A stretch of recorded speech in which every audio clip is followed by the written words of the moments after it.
RMC, Apolline Matin.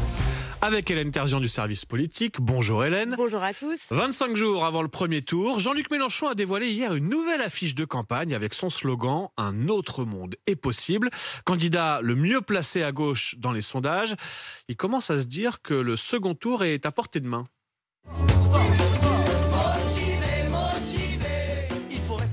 Aller au second tour, ce n'est pas juste de l'esthétique, c'est du concret. Voilà ce que nous dit un proche de Mélenchon. Lui qui était déjà très confiant la semaine dernière, il était l'invité des grandes gueules. Quand j'affronte une situation, je ne m'occupe que d'elle. Donc moi, dans mon esprit, je vais gagner l'élection présidentielle. Voilà, pour arriver au second tour, chez les Insoumis, on compte sur 3 ingrédients. 1, la mobilisation des abstentionnistes. 2, la division de l'extrême droite, parce qu'elle abaisse le seuil de qualification. Et puis 3, le fameux vote utile, que certains renomment déjà le vote vital. Une parlementaire insoumise insiste, ça répond à la petite musique du tout est foutu, il n'y a personne à gauche. Si ça vaut le coup d'aller voter, il y a quelque chose à jouer. Oui, mais les Insoumis doivent faire face à un tir de barrage à gauche. Ah ouais, un baron socialiste douche tout espoir de l'insoumis. Il n'a aucune chance d'aller au second tour. Il peut à peine compter sur les 2% d'Hidalgo et mine de rien, sans les cocos, il lui manque quelques pourcents utiles.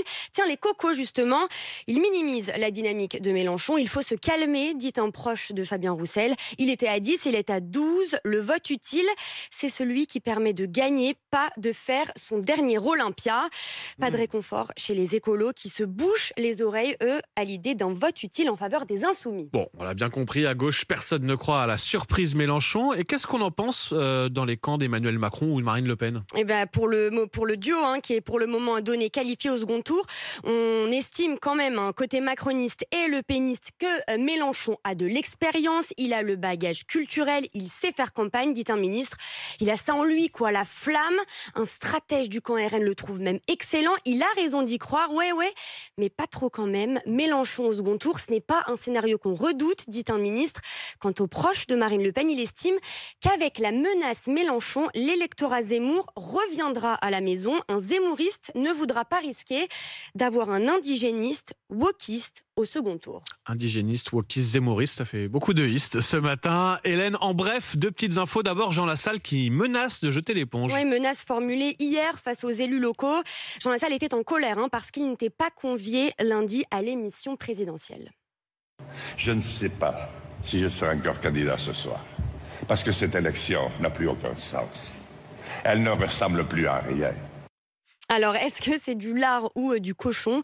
Un proche du candidat de la ruralité le défend. Il a déjà vécu cet ostracisme régional, alors il n'a probablement pas envie de revivre cette injuste éviction à la présidentielle. Il enfonce le clou. Qui reconnaîtra un jour le courage qu'il faut pour s'engager dans ces élections, sans les moyens financiers des grands partis, sans être candidat à jeu égal ? Ce proche n'en dit pas plus, mais il espère que Jean Lassalle se maintiendra. Pour l'instant, on n'a pas de nouvelles de Jean Lassalle. C'était hier matin. Il disait « Je ne sais pas ce soir ». Hier soir, il n'y a pas eu d'annonce, ni ce matin pour l'instant. Enfin, Hélène, Éric Zemmour a dévoilé son affiche officielle de campagne. Oui, avec ce slogan « Pour que la France reste la France ». Ça ne vous rappelle rien ? Je veux me battre pour que la France reste la France. C'est l'autre Éric. C'est l'autre Éric, c'est pas Éric Zemmour, mais Éric Ciotti exactement, qui n'a pas cessé de marteler ce même slogan pendant toute la campagne de la primaire LR. Copieur, réagit-on avec un emoji clin d'œil qui sourit aussi dans le camp d'Éric Ciotti, donc ça va, on prend ça avec philosophie. L'appel du pied des zémouristes à celui qui incarne une ligne très droitière est un peu gros.